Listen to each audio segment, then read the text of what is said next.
Are we doing posture? If you want to, we can Alexander our way all through this. Not Alexander. Not already on the podcast talking about Alexander technique. Hey, we start by acting friends. We're going to have to continue. Wow. Welcome to the latest episode of Authenticated with your host, Kate McLeod. I am intrigued by people. People watching, I love. People learning, that's where I'm insatiably curious. I'm interested in the why and how of the creative mind's pattern of thinking, the subtext to the creative thinker, or in its more conscious and malleable form, the creative conscious. Because when you are so clear on yourself via the triad of consciousnesses, then you become reflective to others. Meeting yourself is an infectious practice because what feels good is infectious and something I think we could all use a good dose of. So join me in conversations with a diverse arsenal of creative thinkers, from artists to entrepreneurs to serial thinkers ready to optimize their creative conscious. With me, self-made and self-proclaimed creative entrepreneur. Sounds hot, right? Curtis J. Dunn, welcome to the podcast. Thank you, Kate Sutherland McLeod. Ooh, okay. Tell everyone about yourself. What's there to know? Everything. I guess so. Yeah. I'm from Connecticut. Uh-huh. And recently moved to New York. It's a return, a homecoming, as it were, because this happens to be the state where we met. Lo, those many years ago. 14 years ago. Wow. But the friendship started at 13 years. I'll just take a moment. It took us a year. 14 years. We met in acting school. Yeah. And since then, have just found my way to being a vagabond for hire. I'll do anything. Artistic, creative, all those things. Mm-hmm. I'm an educator, arts administrator, globetrotter. It's a whole lot. It's such a broad question. Ask me a follow-up. I'll knock it out of the park. Ask me a follow-up. I was going to say, I think that it's so interesting that both you and I now have a multitude of titles, right? Which is crazy because when we met, we wanted one. We wanted to be actors.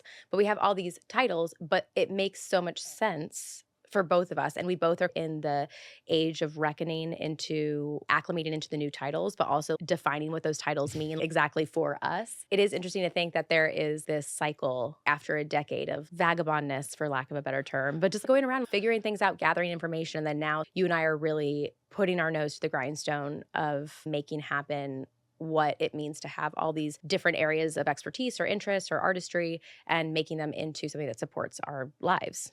Yeah, absolutely. I think one of the great sort of questions of my life has been revolving around that expression, a jack of all trades, master of none. But then there's some people then argue that, oh, there's more to that. It's jack of all trades, master of none.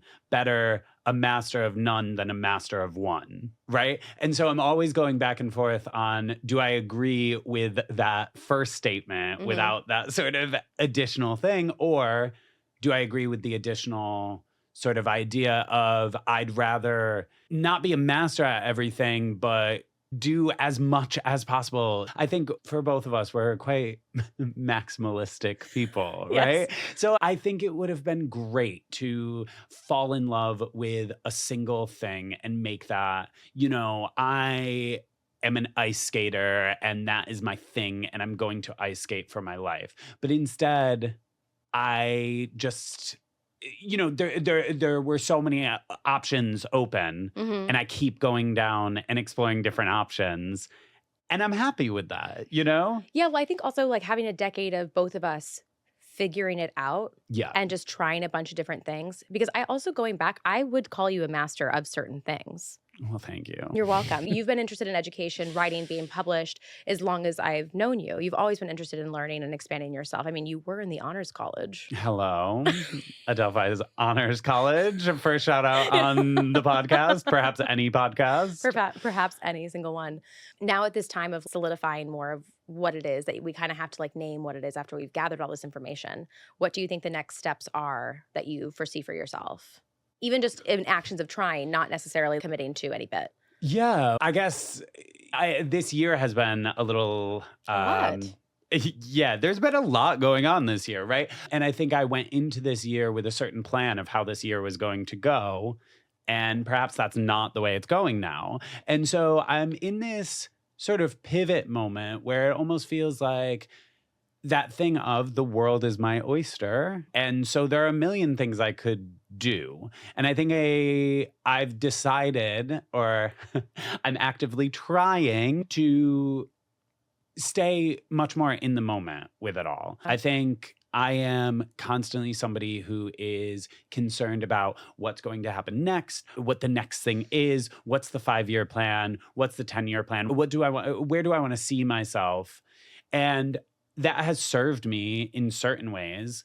But I also look back and I think the best times in my life have been the times where that piece is quieted a little bit or shut down completely. And I am just living life, right? Day to day. And so when you ask what's next for me, sure, there are certain goals that I'm looking at or working toward. You mentioned writing. I have some specific goals for myself when it comes to my writing and when it comes to publishing, things like that. However, I'm also not going to get too wrapped up in that because I just moved to Brooklyn. I want to enjoy the beautiful spring in Brooklyn. And so I'm just trying to take it day by day rather than getting rigidly focused, dog with a bone energy on a single goal. Okay, let's go into the mind a little bit about intentional thoughts that you and I have had, because we both talked about how our relationship actually means that we are part of each other's artistic process, where you challenge me all the time to stay present. You're like, stop planning, stop thinking about what you're saying next. So like I'm actively like talking to you now, trying so hard not to. I know, and this is such a yes, such a test of these concepts, right? Yeah. To stay in the moment, not planning what's next, what's going to sound good on a podcast. And see, and that's intentionally why I didn't bring my notebook this time, because even though I operate that way with people who I don't necessarily know as well when they come on the podcast with you, I was like, no, this is the thing where if I cannot remember what I was going to say, that is for a reason. That's because that thought has evolved and I have to catch up to the evolution of where we are in that thought next now. And is there ever a time when we're talking when we don't have something to say? No. Right? So, for I guess context, this is what's so weird is you and I genuinely speak truly constantly, right? Yeah. So it almost feels obviously there's now an audience listening to us, right? And it's, I don't know how much context to give them on any of these things because I know 100% about you, you know 100% about me, right? So I feel like I have to explain. Oh yeah, let's just do that. We met at Adelphi University, 2011. We hated each other when we first met one another. We were quite annoyed with the other. A year later, I don't even know how it happened, but I think, saw each other. I think we started to respect one another. There you go. Yes, that is accurate. We started to respect one another. We just became very good friends. And then even when you moved from New York, you went to Chicago. And then after Chicago, when you went over to the UK, or no, you went to China, then you went over to the UK. Through all of that, you and I would talk on the phone for at least an hour once a week, maybe. You're forgetting the time when we moved to London and lived in a closet together. I did forget that. These types of things. We've gone through seasons in our relationship, right?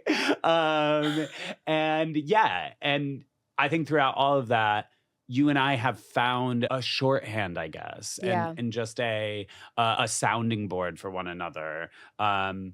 We've become that sort of the first person that you need to tell something about, to or about, right? And that's obviously developed over the course of, like you said, 14 years. That's how long we've known each other, you know? I know sometimes we encapsulate it as platonic soulmate, but I think also the respect matters so much in it because it's very hard to find someone who you respect so much or trust so much, basically to be like, hey, can you hold up the mirror so I can see it really quick?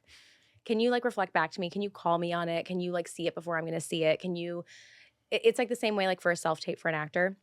A lot of friends, like when you help them or clients, they'll be like, I actually am good at this. I'm like, I'm not saying that you're not good at it, but right now you're doing the job that you're supposed to do. And normally when this all comes out to like a publishable actual asset, you have a producer, you have an editor, you have a director, you have all these people who help it all happen. So it would make sense that you would have someone next to you being like, you missed this beat, you're missing this, pointing things out that your brain just doesn't have the capacity to do. And it kind of feels like that, where it's like, I'm going through a thought bubble, I'm going through a thought process, which obviously my own insecurities, my own whatever is going to come up and sort of block certain things. But you're always the person who's like, I see it. Yeah, it's like an acting coach for life, which I recognize as just a life coach. But I guess the difference is between you and I, it's not like we're paying each other for these services, right? We're life coaches for one another, but with a deep understanding of kind of everything that goes with it. So I think you and I can call each other out on something based on the sort of long history that we have, right? I can notice something that's happening with you and be like, doesn't this remind you of the way whatever happened 30 years ago, whatever? We have that context that an actual life coach wouldn't have. Yeah. And I guess that's the joy of a relationship like this. Yes. And also because it's very between you and me constantly. And now I think maybe it's because you said it earlier, or maybe it's just because I'm being hyper aware of it. But the fourth wall happening right now between our conversation, it is so wild. Right. Because it's like we don't record our conversations. We don't I've recorded one of our conversations. Except for, crazily one time you were just like, hey, sorry, I've been recording for the past 15 minutes. Is that okay? Because I was brain blasting so hard, yeah. But you're the one who gave me the context that day when you were like, you said, today is Wednesday, but today is your Saturday. Because you don't operate on a Monday through Sunday or Monday through Friday schedule. Which, for the record, I'm going to cite my sources there. That is based on, I was really into, at that moment, Miranda July's book, All Fours. Oh, okay. Which she constantly returns to this idea of every day is Tuesday. It's this pop star that's traveling around, and her assistant keeps saying, well, for this pop star, every day is Tuesday. Meaning, like, the idea is every day is a working day for this person. And I think it's both a good thing in certain ways, but then also a negative, right? You need rest. Yeah. And I think that's what's interesting, maybe in the context of why we were talking about it with you, was saying, yes, every day is Tuesday. However, you have to remind yourself of that you've set up your life for every day to be Tuesday. And that's great and fine, but you also have to remind yourself that's not necessarily the best, most optimized way to work. But then it's also hard to define a work pattern or some sort of implementable.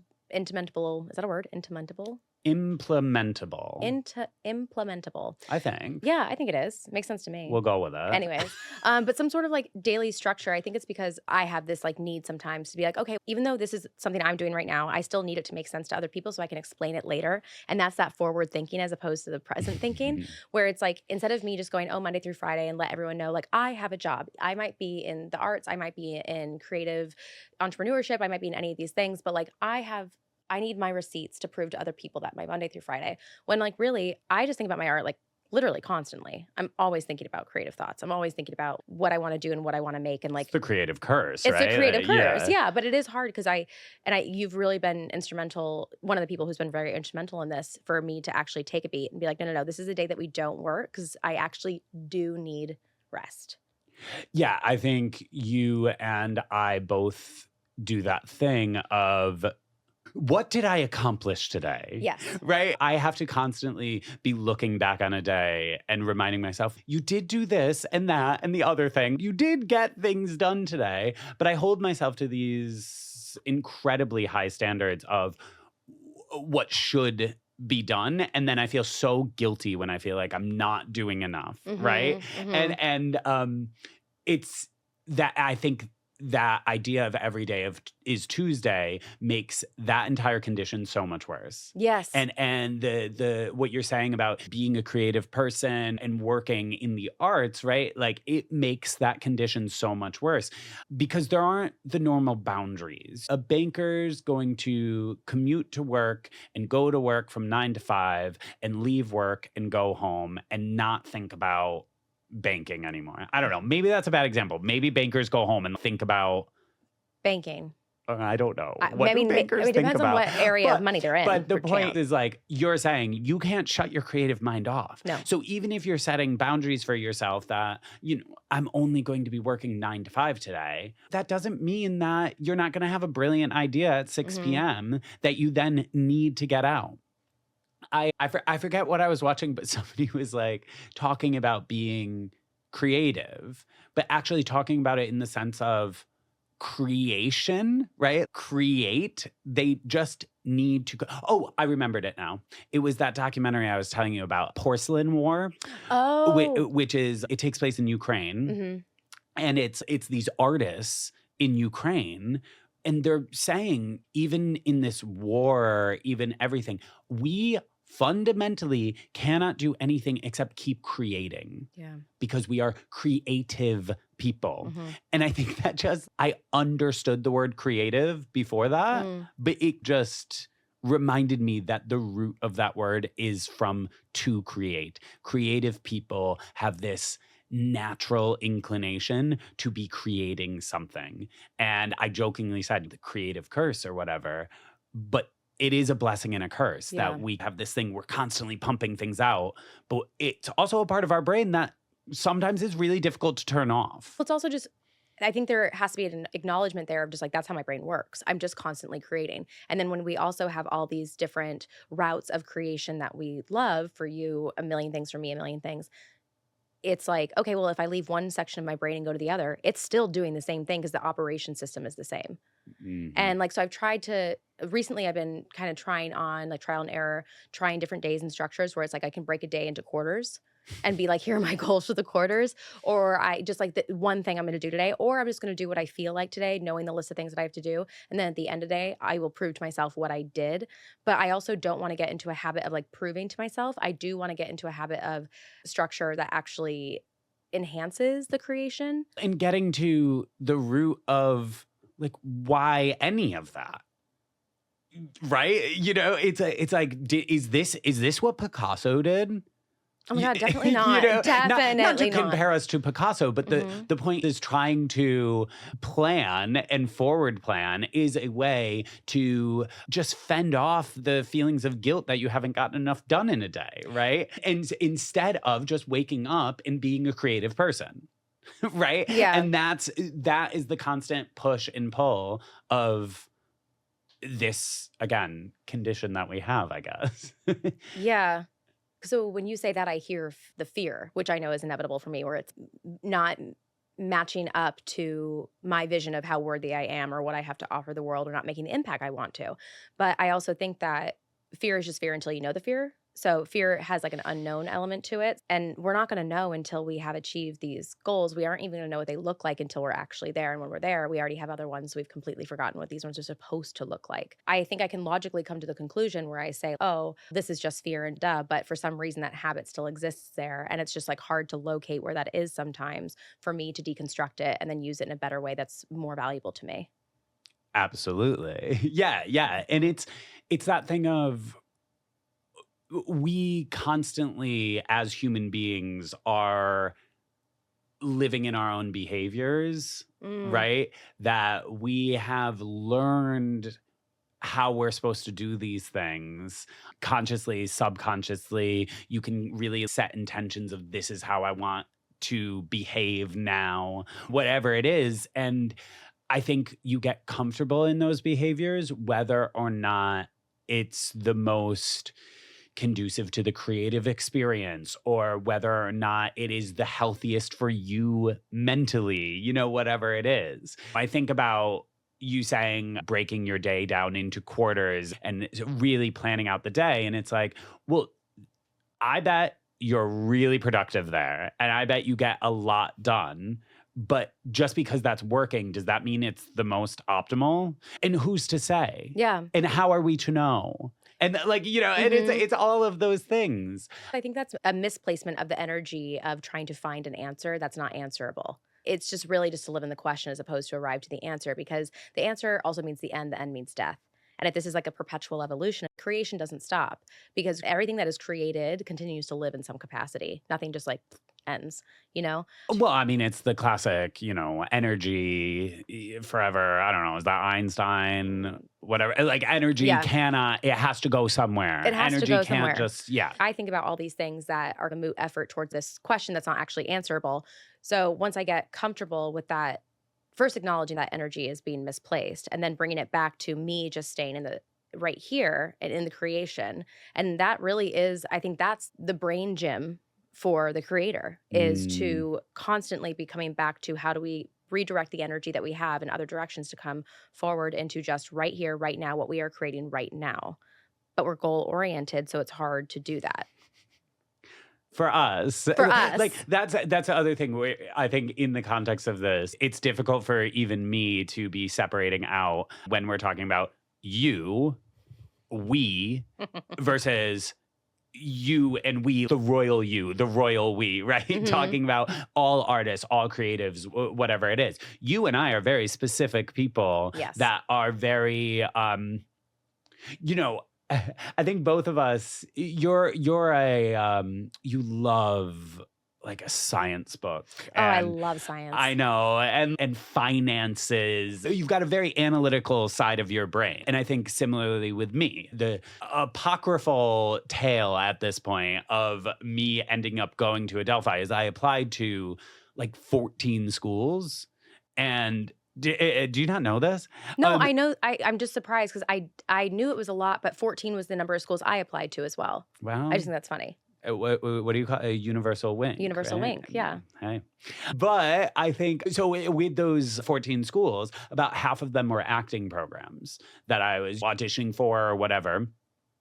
And the other half, and I just said throughout all of this, wherever is going to be the cheapest for me to go, wherever gives me the most money, the most scholarship. I was a good student in high school. So I applied to the 14 and half were acting programs. The other half, I was going to major in math.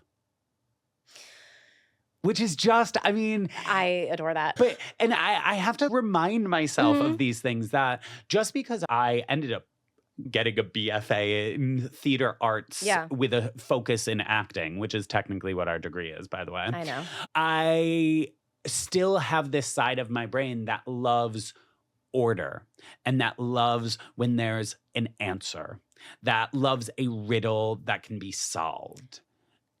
And there's a balance there. And I think that's what we're circling here is that us as artists, like we are still artists and creative people and all of that. But we also have these sides of our brains that we have to feed. Very like Little Shop of Horrors, that there's a plant that we have to feed, which is our more sort of type A tendencies. Okay, but question, because the pattern that you're just talking about where you're like, hey, so I had 14 schools, 7 were for acting, 7 were for math, and it depended on who was going to give me the most money, what was a more feasible option for me to actually take, like what would make more sense for me.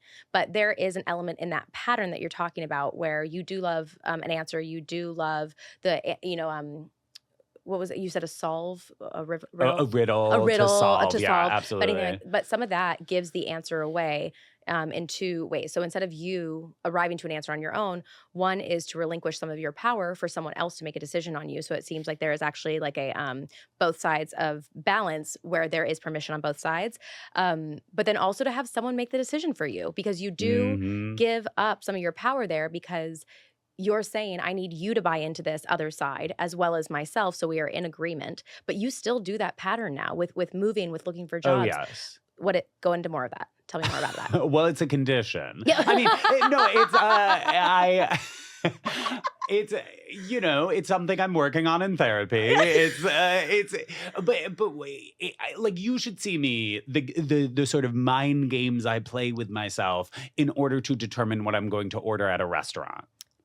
Like, yes. I have all of these rules about, first of all, I can narrow things down because I don't eat this type of meat or whatever. Okay, so now there are 6 options for me available. And if any of those 6 have one of like my 5 go-to, if one has sweet potatoes, that's it. Okay, that has sweet potatoes. That's the rule. I'm going to order whatever has sweet potatoes. And it's rule-based thinking in order to make decisions rather than just saying, what do I want? Yeah. And that's always been the difficulty for me is I think defining what I want and what we open this conversation by you going, well, what's next for you? What do you want? In your very like gorgeous, fresh air NPR way. I don't no, because it is clinically impossible for me to make a decision, right? So, but I'm working on that. No. But I asked that question because I wanted to know if you had an answer today. Because whenever you tell me an answer, I've just learned that whatever. Also, in our relationship, there's no ego. So it's like, even if you commit to something today and you don't do it tomorrow, I'm not going to be like, well, you said. Like, we've never been like that. Sure. We hold each other accountable. Absolutely. But not in a guilty way, right? Because we put enough guilt on ourselves already as individuals. Yes. Right? So you and I think we can keep each other accountable without guilting the other. Oh, you said you were going to do this. Are you still like working on that? Totally fine either way. Yeah, but just checking in. Just wanted to see, where are you at with that? I could probably go through a Rolodex of things that you have told me you're going to do or you're going to start doing that you probably don't even remember now. 100%. And me as well, right? I think there was an interesting sort of fork in my life recently where I really needed to figure out what was next. Yeah. And thinking back on that now, I ended up making a decision of what was next and what I was going to do. But I have 6 to 10 options of what you could do. Oh, well, maybe I'll go into this industry and maybe I'll do a pivot to this. Maybe I'll come get my headshots done and I'm going to get back on the audition trail. These are all things that you and I have talked about. Yeah. And yet you haven't asked me a single time being like, you still plan on getting your headshots done? Well, because I heard you, and I just know that like you'll do it when you're ready. Yeah. And I also know that it's something that you're always going to be capable of doing. Yeah. Because that's not a time sensitive one. And I think I've realized recently, because I do have big ideas, but I think in the past, my fear has actually kept me from realizing those ideas. And so I've been afraid of failing, and kind of like, I don't know what the switch was. Maybe you do, but I don't know what the switch was recently where I'm like, okay, I don't really care, because if I fail or if I succeed, I'm getting information either way. And that means I'm coming out better on the other end, no matter what. But like, I've realized in my process recently that if I have an idea, I need to act on it now. I cannot sit and ruminate on it, because by the time I'm done ruminating, the plan feels stale and I've already thought of a new idea. So I just need to move a little bit faster in expanding and taking action on my own ideas. I've noticed recently too, 562 Productions, as I'm helping someone with their show and producing the show, I am so fast for them. And it hit me a few weeks ago where I was like, oh, wait, why am I not this fast in executing the creative actions of my own thoughts? What the hell is happening? And so as I've started to do it more quickly recently, especially as I'm developing these free thinking meditations, you were the one you were like, stick with that. As soon as, and you had not told me about that an idea in a hot ass minute. You were like, no, you stick with that, research that, find more, do that. Would your audience disagree? Wouldn't you love to be guided through meditation by Kate Sutherland McLeod? I love the way people think. And that's why you and I have so much fun talking, because there's no ego, but you and I love knowing about like, well, why? Yeah. More. What else is there? Well, even now, like you're talking and I'm constantly being like, okay, like I just have like things that I want to kind of pull out from what you're saying. Oh, interrupt me. No. What I mean though is like, I think you and I just bounce ideas back and forth in a very collegiate way. You said at one point in there, you said, whether no matter what happens, whether I fail or I succeed, I'm gathering evidence. And it's like, okay, but actually like tell me more about what is failure and what is success? You know, where are these concepts even coming from for you? And who's setting that bar? Because how on earth could you, anyway, but you get what I'm saying, where there's constantly things, and I think that's when we have these very productive conversations where we're sort of like forcing each other to stretch our brains a little bit around concepts that maybe we haven't taken a moment to check ourselves on. Yes, because before you said that, I had a really interesting image in my head, which was just a reverberate space, where I'm like, oh, okay, so when Curtis and I are together, we just step into the reverberate space together. That's what we do. But then you just said that, and I'm like, oh, but there's no bounds to the reverberate space that we step into. It's not confined. Yeah, and it's constantly like grabbing those sounds out of the air, and I mean, pity the fool who tries to. I'm so worried about the audience right now. I'm like, are we doing the Kate and Curtis thing where genuinely we're jumping around? But that is how our conversations go. Yeah. And then it's like 20 minutes from now, we'll be like, so approximately 20 minutes ago, you said this one thing. And let's just circle back to that idea. You know, we don't keep a notebook like you're saying, but it's one of those, we have, I think of it like those, like, you know, the idea of like the galaxies. Yeah. You know, they're like these like swirling masses. Oh, we just jump from or one to whatever. one. And we're just kind of jumping around different galaxies, trying our hand at, you know, different deep thinking, whatever. And neither one of us being necessarily philosophy majors, right? This is just us. Philosophy majors of our own making, of our own universes, of our own galaxies. Which I guess we all can be, right? As human beings. But see, also you're a person who's like, cite your sources. And like, yes, absolutely. But I also think that there is space to take ownership of our knowledge base. It's like we've lived, you know, 31 beautiful years. And it's just like, you can't say that knowledge hasn't been gained or expertise has not been acquired like during that time. Of course, there's so much room for more, but like standing in your own positions is also like quite valuable as well.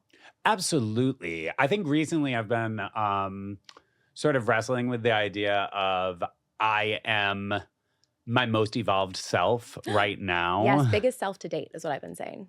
Yeah, well, and it's funny because I have to check myself constantly on this thing because it feels like, and you can wait, I'm ready. Go. Provide supporting evidence here, every single year, I'm like, well, this year is the best year of my life yet. Yes, every year is the best year of our life, yeah. And I just think of myself as becoming better and better and better, which is right. You know, everyone should be doing that as human beings. I think that's what we all want to be doing. But then I have to remember that, yes, as much as right now, I think I have so much wisdom and I think I've learned so much in my 31 years. Thank you for outing me there. No, I'm kidding. I was like, shut up. You don't actually care. But in my 31 years, I've learned however much. Yeah. But I think 10 years from now, I'm going to be 41 and being like, oh my God. Remember that podcast I did with Kate where we were like acting like we knew so much? If only I knew then what I know now. But I think there's also so much power in having ownership in knowing what you know now, but knowing that you're going to know so much more later and knowing that we are going to evolve out of this state of knowing. Like the state of knowing is perpetual. It's ever growing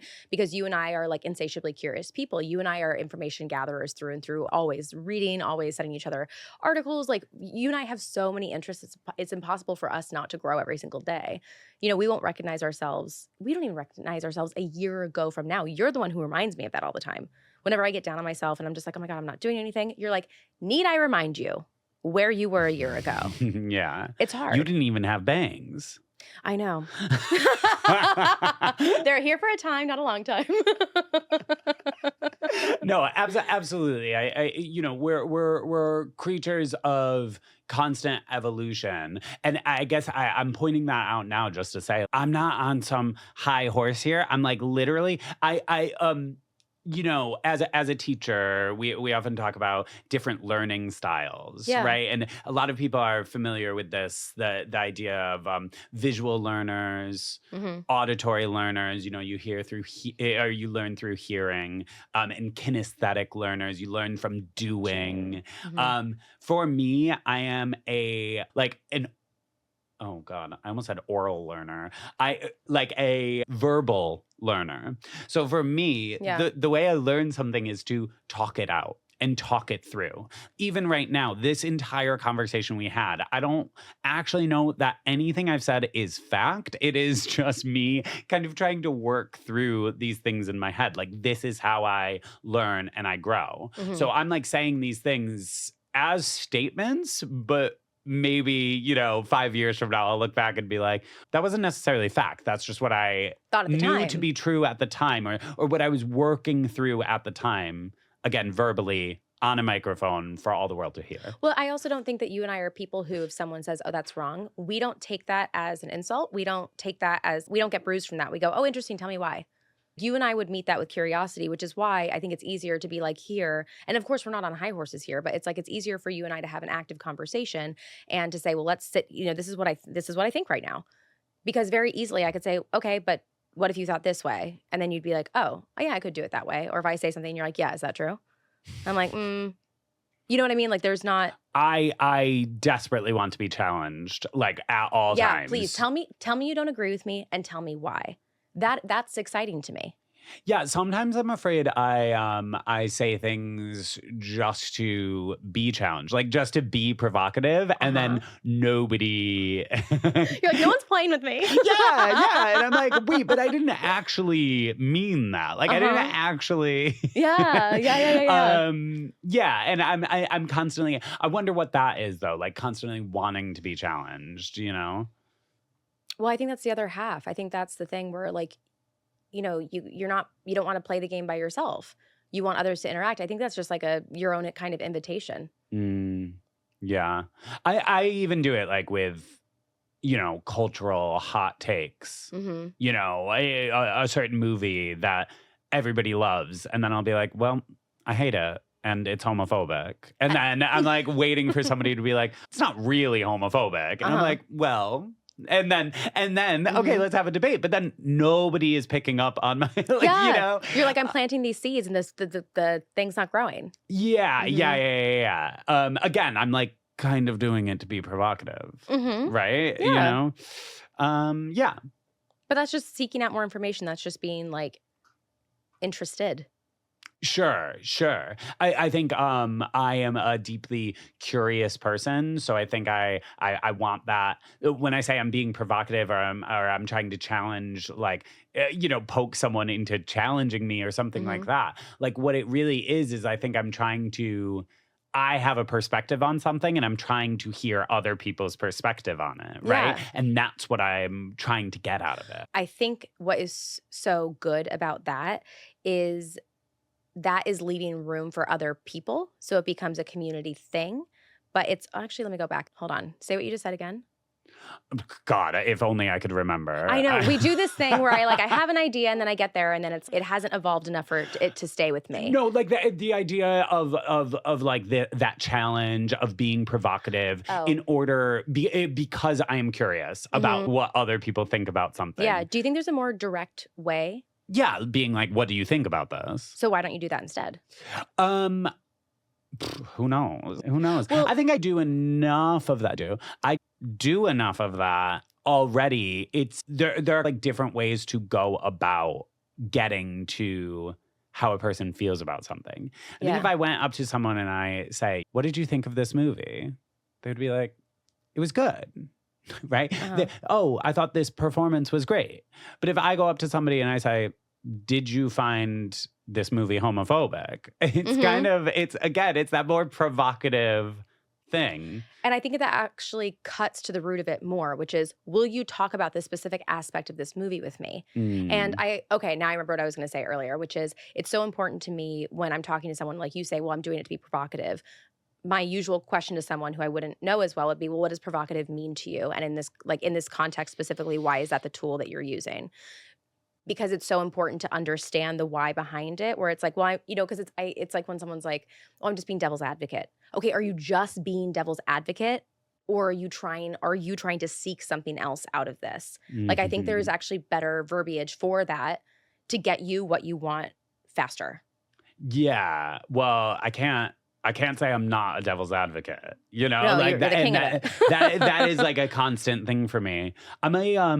I'm a person that always wants to be able to see the other side of things. I think that's kind of what I'm getting at here, is that I might have a feeling about something, but I always want to be able to see the other side. Yeah. I don't know if that's the sort of academic sort of side of me where you have to have your arguments, but then you also have to know the arguments against what you're arguing. Yeah. You have to have a complete picture in order to... Do you get what I'm saying? You have, and so for me, when I'm playing devil's advocate, I'm trying to see the other side. I have a feeling about something. When I'm being provocative, I have a feeling about something, but I'm trying to make sure that I understand the other side as well. Yeah. So that I can confirm that what I feel is correct. What does correct mean?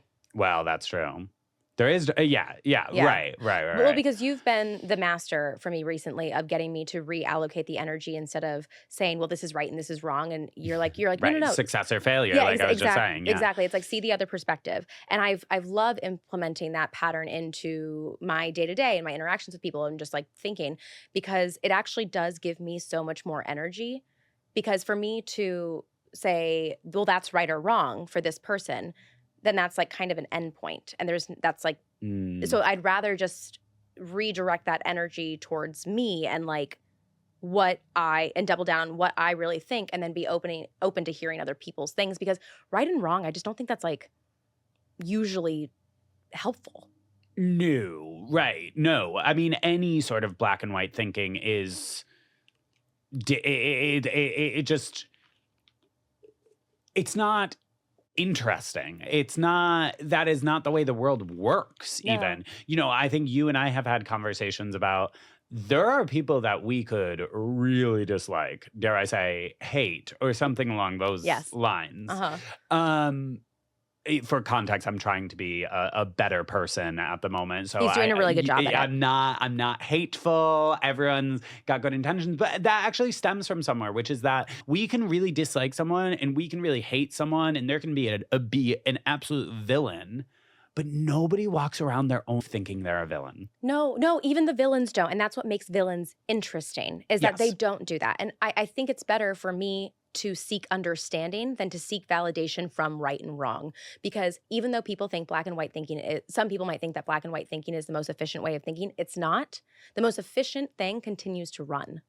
And so instead of me saying, hey, how can I get more information so I can tell you that you're wrong? Why don't I just for a second lend myself to you, figure out why you're thinking or why you're taking actions the way you are, and be like, okay, well, if that works for you, I can see the rationale behind, I can see the logic behind that.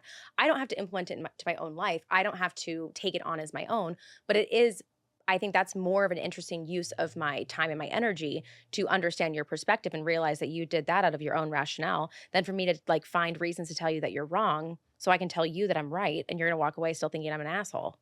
Yeah, well, and isn't that really, what your acting training has prepared you for, right? We play these different characters that nobody exists in a black and white world, right? There is gray area with every single character you play. No one's, or there should be. Well, because there's no dimensionality if it's only black and white involved. Yes. Dimensionality comes from having shadows, and shadows are not completely black. They would, in like a black and white world, they would be gray. Yeah, absolutely. I can't believe we're like getting to this. I do have a degree in Shakespeare, okay? And what some Shakespeare characters, there are certain villains, right? Who are just, I mean, there's no explanation for why they're so villainous. And some, even when there is an explanation, it's like, okay. King Lear, there's a character called Edmund who like is truly evil, one of the most evil characters in all of Shakespeare. And he says, well, it's just because my dad likes my brother more than me. And like, it's like, oh, okay. And that was one of my earliest acting roles. And I had to like figure out, okay, what does that actually look like? Yeah. It's not just my dad isn't, my dad likes my brother more than me, but what does that mean on a day-to-day level? And I just started having so much empathy for this person who winds up like killing everyone or whatever. Like he's so evil, purely evil. And I think that sort of thing that Shakespeare was so interested in, these characters that are super multidimensional. Yeah. That to me is the most fascinating kind of part of all of it. Well, because you're interested in dimensional thinking. Yeah, sure. Yeah, absolutely. Yeah. That reminds me of this thought that I've had recently, which is, I've had this thought since I was a kid. I always thought that like if I got that genie in a bottle, like 3 wishes, whatever, forever I've thought this. One of my wishes would be to be able to see literally behind someone else's eyes. Like you can see me, you see me, I see you. You will never see behind, you will never get my perspective of the world. You will literally never be able to live behind my eyes, right? I'll never be able to live behind yours. But I'm always very interested in like the perspective of other people, like even down to like the most tiny thing, like color. Like we perceive color differently. And we all know that, right? But we all have a general understanding in the world, like a common language in which we can all relate to one another with. But I've always been so fascinated where it's like, oh, man, I wish I could just see from another, like literally see from another vantage point. Mm. It'd be fascinating. Yeah. Well, I mean, I guess like Facebook's trying. Well, no. Sorry. but no. Again, like I outside of actually like wearing Google glasses or whatever. What you're saying is walking in somebody else's shoes, right? Literally. And there's no. I think that desire is what drove us in the first place to go to acting school. Yeah. And to do that, like, I find that with a lot of actors. They are people who are empathetically curious, Yeah. who want to really get to know a person and let me see you. And why they tick and become a person. And you can never fully do that with our current technology. With our current technology. Let's see. We'll see. Long life ahead of us. But I mean, like, also I think that the opting into the mental gymnastics of that, of wanting so badly to understand that, I think it's also kind of like a beautiful gift to another person to be like, hey, can I see you? I really genuinely want to understand. Yeah, my parents have a very special dog who he was a rescue, and he is a little bit of a nightmare. He will absolutely, eat anyone's kind of face off of them. He's scary, but he's a sweet, sweet boy, and he doesn't know. Like, he doesn't know, and he does this thing where he gets so excited to be near you, and he'll hop up, and he's a big dog, like a pretty big dog, and he like tries to become you because he doesn't understand that we're like separate like beings. And I don't know, I just think about that sometimes. Like, he really wants to become you. That's kind of like its own beautiful love language. Absolutely. It's like when you're so in love with someone and you're just like, I can't be close enough to you. Like, I can't convey to you how much I love you. I can't, like, I don't know how to be closer, and I'm trying so hard. And it's like, I think that's the first time I put verbiage to it, but like, that's its own love language, is seeking to understand other people. Yeah. Yeah. And to go back to something that we said 20 minutes earlier. Yes. I knew it would happen. I think what's valuable about a willingness to be vulnerable and specific in a hyper-specific situation, like the way you and I are talking now and the way that we do talk, having this fourth wall where we're inviting an audience to listen to a genuine conversation that you and I would be having in the kitchen over coffee in the morning. Do you know what I mean? I think it's so hyper-specific, and because it's so hyper-specific and it is honest, I think that it is so easy to have a choice in active or inactive listening to this and apply it to your own self. That's the whole point of podcasts, right? Sure. Wait, I mean, what? Well, no, there are a lot of like kind of not necessarily high-minded podcasts. Well, no, of course. Okay. Yes. Like, I listen to a lot of stupid podcasts. Well, okay, yes, but that add absolutely nothing to my life. Not one single thing. So then fine. The point of like category of podcasts like this is really to be like, these hyper-specific situations are going to be here. Two specific people are going to be having a specific conversation that is very specific to themselves, specific to the third power, apparently, as I just heard myself talk. But it's like, that's going to happen. And as you listen, you're going to be thinking about yourself anyway, because we always think about things in terms of ourselves, because that's all we can, because that's the knowledge we have, because we can't be behind other people's eyes. Yeah, well, and I guess it feels so funny to be like, we're trying to give you a glimpse into how our friendship and relationship works. But it is one of those things, like, no one could actually be either one of us. And like, you and I have found a way to speak to one another, but every person in this world has found that with somebody else, right? Yeah. Everyone. I hope. Yeah, well, you can hope. Yeah, absolutely. But I think it's the hopefully what we're getting out of this, right, is that somebody's being like, oh, wow, I do that with my friend. And like, oh, I've never talked about that with this person. And oh, let's like go down that road, because it's that thing we were talking about. Surely not 20 minutes ago, probably an hour ago, talking about, being each other's life coach, but a life coach with so much context. Earlier, like you threw out like platonic soulmate, like that idea. I actually, you and I were talking about, that comes from a writing project that you and we never actually did, which we should get back to. We will get back to. We're going to circle back to that. No, we knew we were going to circle back, but I think it's because we missed out on the time limit, because we were like, oh, this is a cool opportunity to do while you're still in Sheffield and I'm in New York. And then life lifed. For sure. But we are getting back to that. We're going to circle back. We're going to circle back. And that's the latest. I'm honored to have been part of your thinking sphere today. Feel free to share, like, and subscribe on this platform, or follow and participate on any of my social media platforms. If this practice intrigues you as much as it does me, then join us in the Me3 community, where we will work directly and you will curate a mindful method of thinking to define your own creative conscious. Thanks for listening to the latest episode of Authenticated. I love that you're here.